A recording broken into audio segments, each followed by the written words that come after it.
everybody. I thought I would do a little bit of a vlog in between my owl videos. I much prefer being behind the camera, not looking at myself talking. But I just thought, maybe I'd let you in a little bit more on who I am. So we're just gonna take a little walk through my apartment. This is a gorgeous wall tapestry of a great gray owl I photographed a couple of years ago. From ceiling all the way to the ground. I know what you're thinking, right? This girl's a little crazy. Meh. Yeah, but in a good way. Okay, on that wall, that is a great horned owl playing peekaboo, a baby. And I photographed him in 2007. 7-hour drive one way. This is Mr. Great Gray Owl.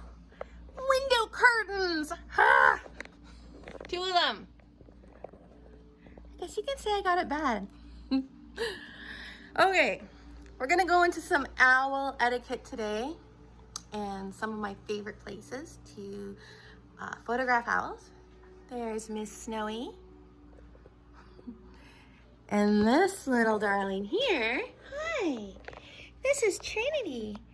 Hi, beautiful girl. Who's the prettiest kitty? Who's the prettiest kitty in the city? So that's Trinity.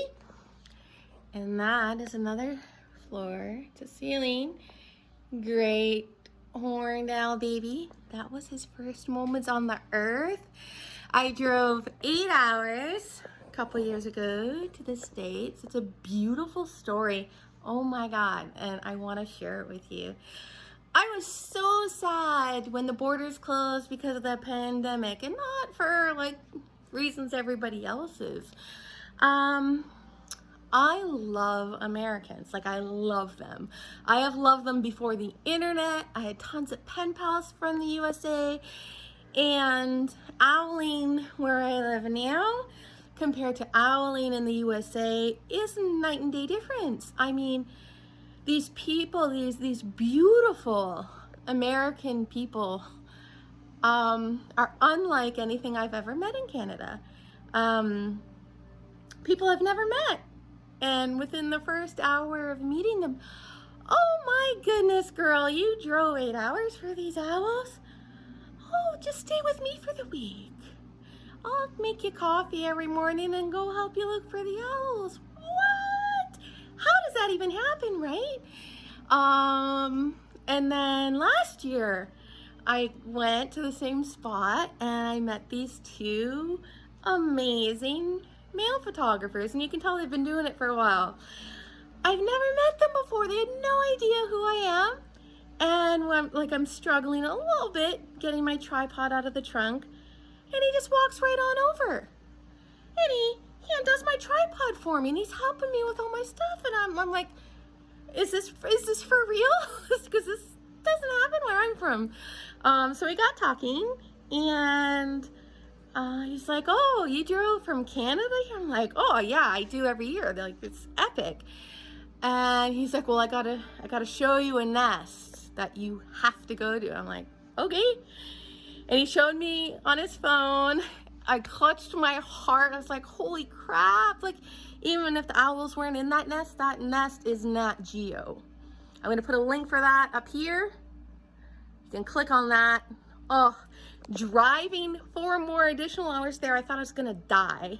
I would hold my cross and like pray to God, please don't let me die. I'm in a real life video game. Legit. There's no words. I went 5 times. I had to.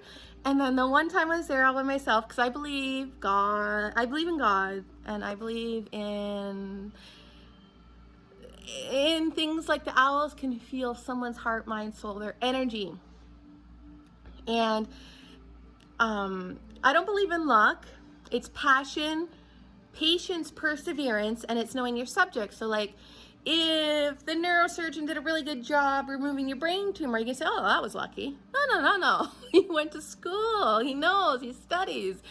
I'm 24/7 owl on the brain. I'm 46, and I've been doing photography ever since I was, I don't know, 11 or 12. Owls for 11. So when I was at this beautiful nest, these two lovely photographers told me about, I was watching the nest, and I know the calls. The babies go, "Meow," and that means they want the food. But it wasn't the babies. And I was the only one there.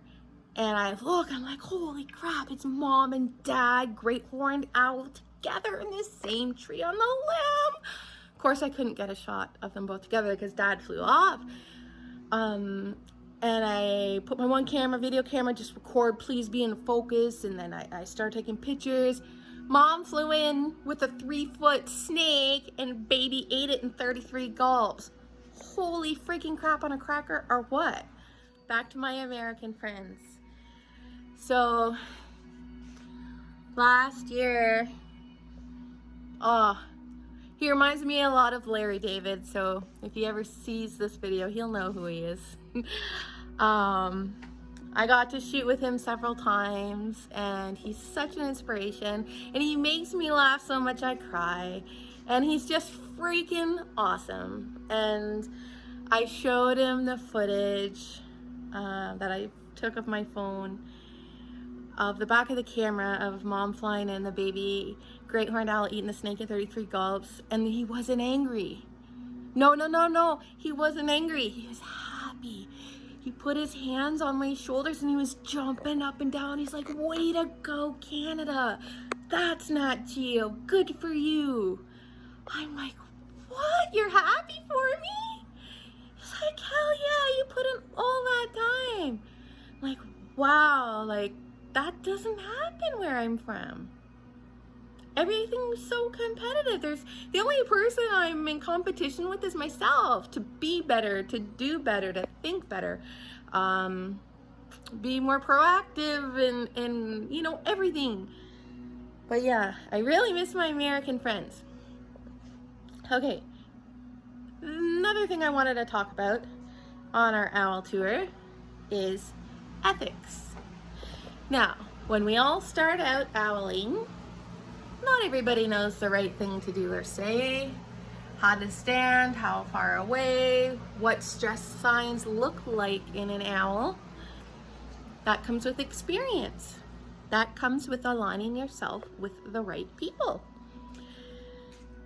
I am very pleased with myself for doing just that, aligning myself with the right people. We've all made mistakes in the past, and the most important thing is if you can learn from those mistakes and do better. Look at that. My God, eh? If I go like that, I look young. Not so much. That's from March until now. I told myself I wouldn't dye my roots until the pandemic's over, and that means by that, it means I'm able to walk into my family doctor's office and physically get examined. That's when the pandemic's over, because that ain't happening this year. Okay, so ethics.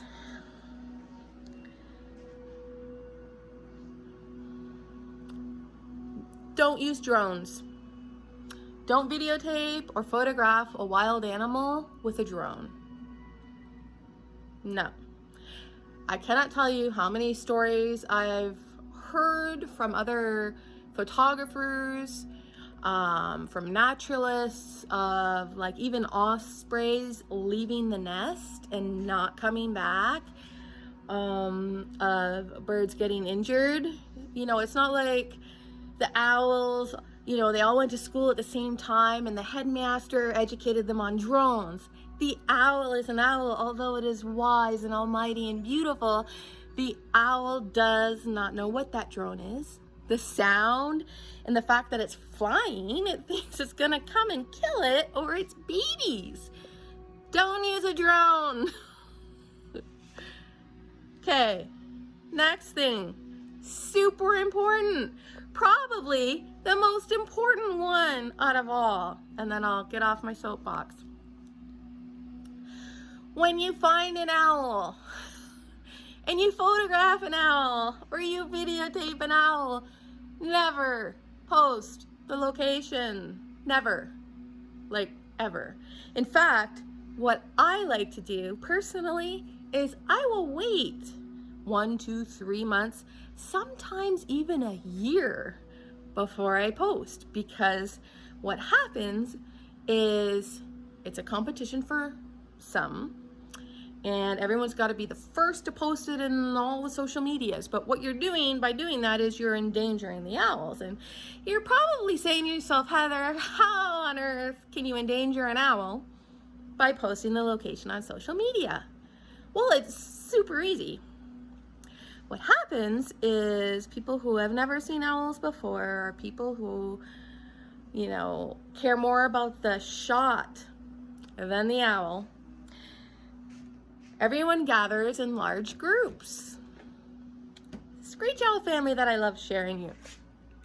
Up there, you'll see a link. That was my first time with the Screech owl family. It was freaking epic. I had to leave though, and I'm glad people called the NCC, because we are the guest. We are always the guest, and the owl should come first. So what happens is there was 4 of us. 4. The night that 3 of the babies poked their little heads out of the nesting hole. We had a conversation how none of us should post a thing for 2 weeks. Didn't happen. Someone thought it would be a dandy idea to post the photos in real time in every social media platform, giving the location.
So, to wrap things up, please do not use drones to videotape or photograph owls. It's not cool. It's disruptive to the owls. Another thing about waiting to share it on social media is you really have to put yourself in the shoes of an owl, okay? And the shoes of those with immune disorders. I mean, I'm not even gonna get into it because I'm gonna get really upset, but when you post on social media, you're actually ruining it for the people, the elderly, the sick, the disabled, because everyone's congregating in large groups, so that's not cool. And the owls, that's really not cool. Think about it like this. How would you feel if you and your partner had your first baby, it's a month old, and 100 people showed up at your house drunk, and they were 50 times your size, and they just, hung out there for like weeks? Would you like that? Probably not, right? So always remember, you're the guest in the forest or the park. It is a privilege. Nothing is owed to you. No one is entitled. Nobody owns or has a monopoly over the owls. Just show some respect for your fellow humans and Mother Nature, please.